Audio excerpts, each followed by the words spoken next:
it says, marginal analysis. A manufacturer estimates that if X units of a particular commodity are produced, the total cost will be C of X, and they give you what C of X is. At what level of production will a marginal cost C prime be minimized? So I want to have C prime of X be, or C of X be a min. That means I have to look at C prime, right? Because C prime does maxes and mins. And we're looking for a minimum. So I'm going to be looking at C prime of X. And C prime of X, there's C, is going to be what? 3x squared minus 48x plus 350. I need to set that equal to 0. Now, this is really interesting. We want C prime. Right now, I should be shuddering in my shoes. Right? How in the heck are you going to deal with this guy? But look at the vocabulary. At what level of production will the marginal cost C prime be minimized? So U1, I was right to begin with. I want C prime to be a minimum. If I want C prime to be a minimum, what am I looking for? If I want C prime to be a minimum. Second derivative. C prime A min, use C double prime. Right? So C double prime of X is 6x minus 48. And then we say, we love this problem. Right? Set that equal to 0. This says that X is what? 8 units. So that says C prime of X is a min at 8 units. Not C, but C prime. Now this is the thing that just will drive you crazy in your homework. Well, the wording, that's one thing, because it almost got me. And B, this is what's going to get you. It says, at what level of production will the average cost A of X, which is equal to C of X divided by X. C is X cubed minus 24x squared plus 350x plus 338 divided by X, or A of X equals x squared minus 24x plus 350 plus 338 divided by X.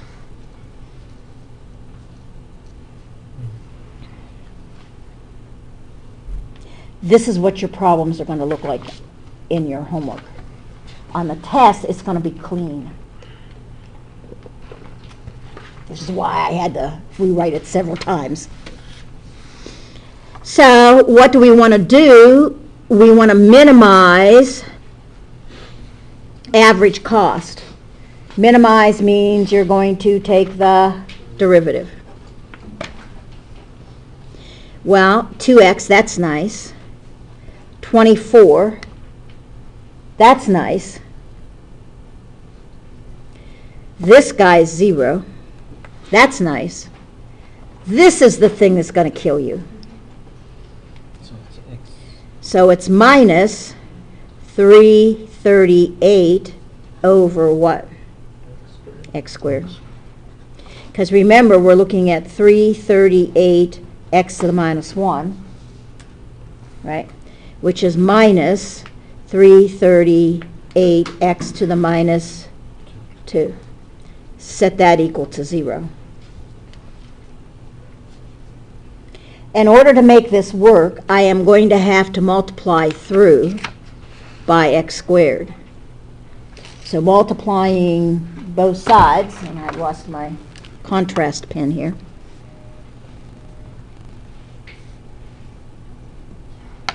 This becomes 2x cubed minus 24x squared minus 338 equals 0.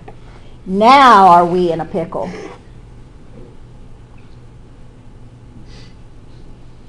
Doesn't factor.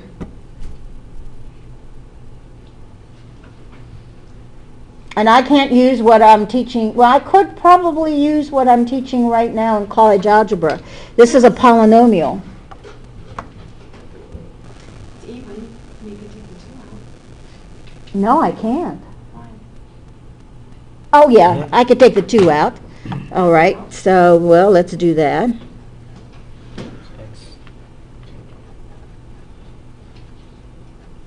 And let's see, 2 goes into 3 once, 13, 6, 169.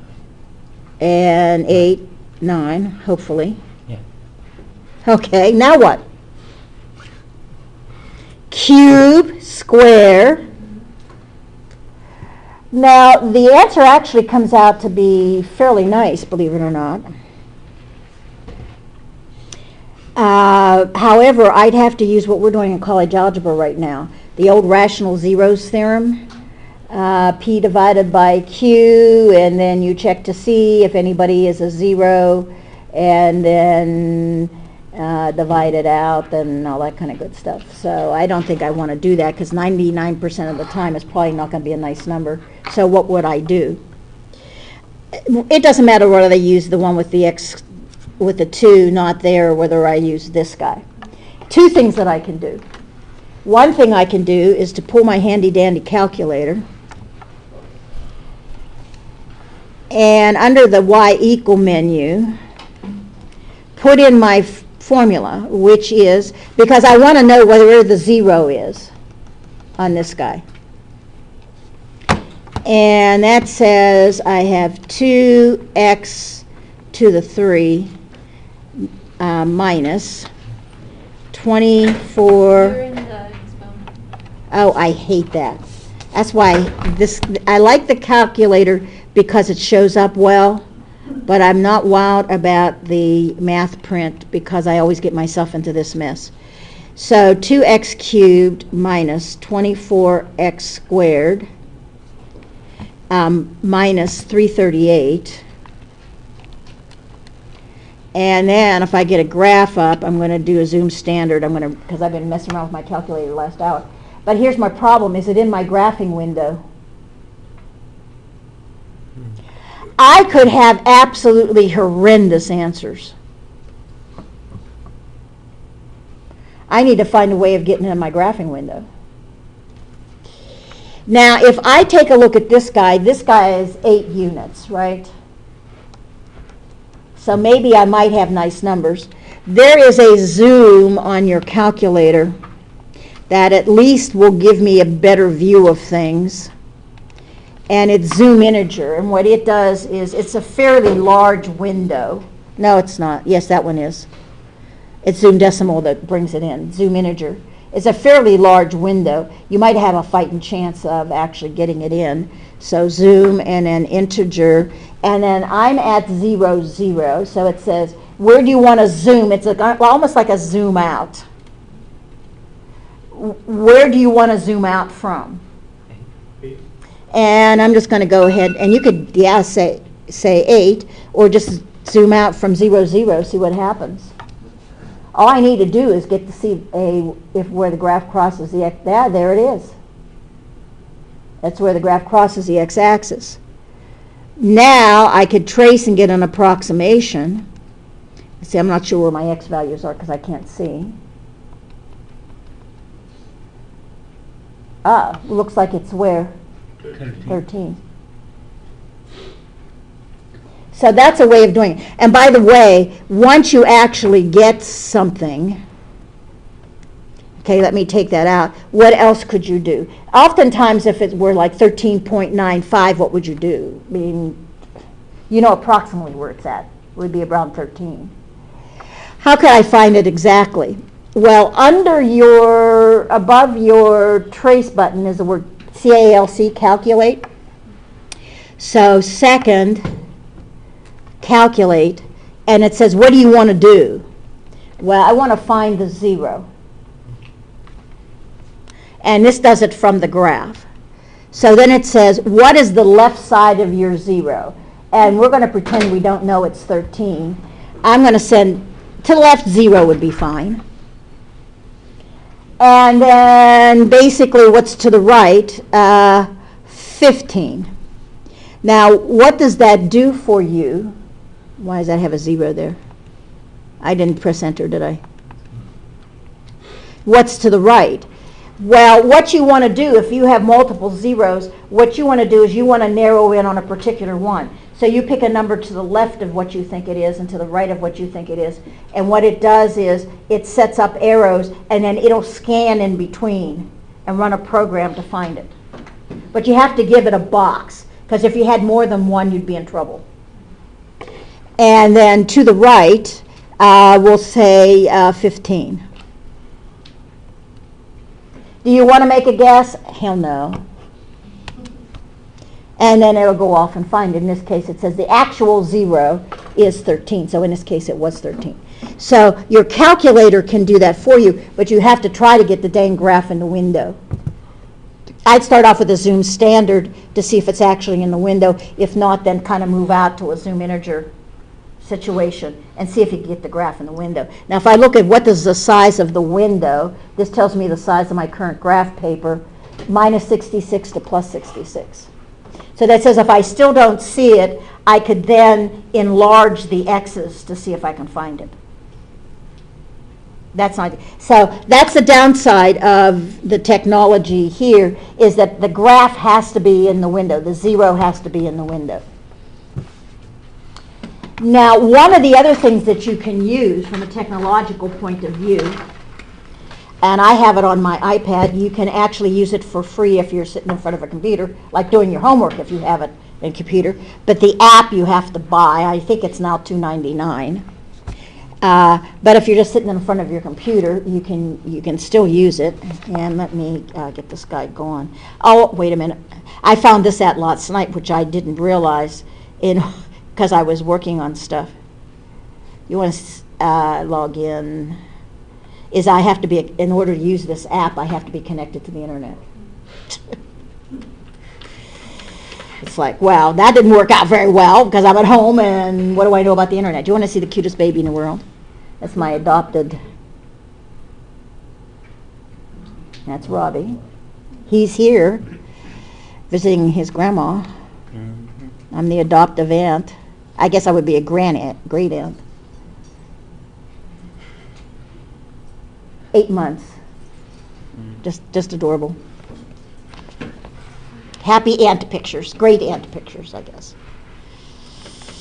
So I've got 2 on here. I haven't used Mathway. I think Mathway is cheaper. One of my students last year told me about Mathway, and that's another app that you can use. I've used Wolfram Alpha. Like I said, I think this guy's cheaper, and or he may be actually free. So Mathway. I tend to use Wolfram Alpha. You can take derivatives. All you do is say differentiate. And I want to get rid of that, so where's my...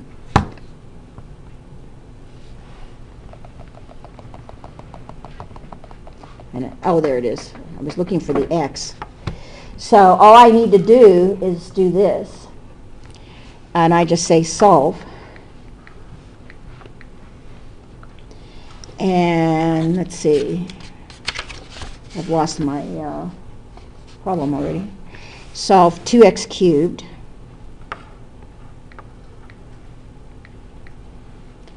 And then minus 2x squared.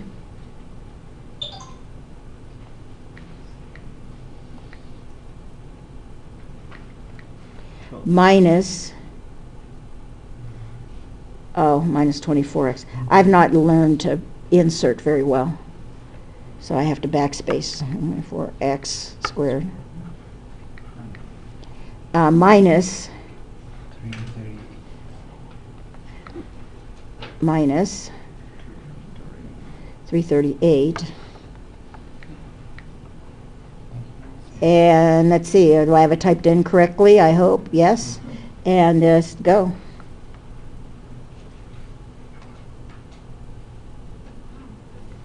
X equals 30. And I have no problems with you using approximate step-by-step solution. Now, if you can only do like a couple of them for step-by-step solutions on Wolfram Alpha if you use the free version that's online. You just go over to wolframalpha.com. And but in terms of step-by-step, but if you just want answers, which is what you want, I have no problems with at all with you using Wolfram Alpha on your homework. Yeah, it really cuts down on the amount of time that you're going to be working on your homework. So the problem's going to be horrendous. Yeah. Use your calculator, use Wolfram Alpha, don't care. On the test, they're going to be nice numbers, you're not going to have a problem. The formula? Okay. Let's see this. So, like I said, Wolfram Alpha is kind of, it's a nice app to have. Very powerful. I mean, it can do almost anything. Look at it, mathematics, word and linguistics, units and measures, statistical and data analysis, people and history, culture and the media, art and design, music. What do you want to do? You can ask it all kinds of questions and it'll give you answers. So from that point of view, but I use Wolfram Alpha to cross-check my answers, and like when I was putting your test together, I used it to make sure I had the right first and second derivatives, that kind of stuff. So like I said, no problem at all. I had problems with you using Wolfram Alpha on your exams, but in terms of your, which is why you can't use your cell phones, by the way, on exams. Because there's too much out there that apps you can now put on your phone that as a calculator. But I have no problems with you doing that. But you can use your calculator